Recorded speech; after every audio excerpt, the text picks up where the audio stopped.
सवाल ये है कि रफ्तार किसकी कितनी है। मैं आफताब से आगे निकल कर देखूंगा। मजाक अच्छा रहेगा ये चांद तारों से।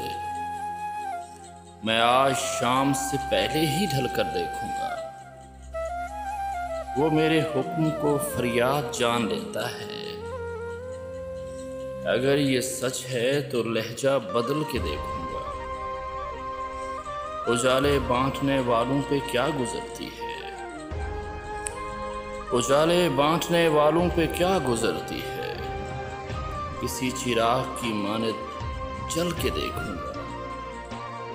अजब नहीं कि वही रोशनी मुझे मिल जाए। अजब नहीं कि वही रोशनी मुझे मिल जाए। मैं अपने घर से किसी दिन निकल के देखूंगा।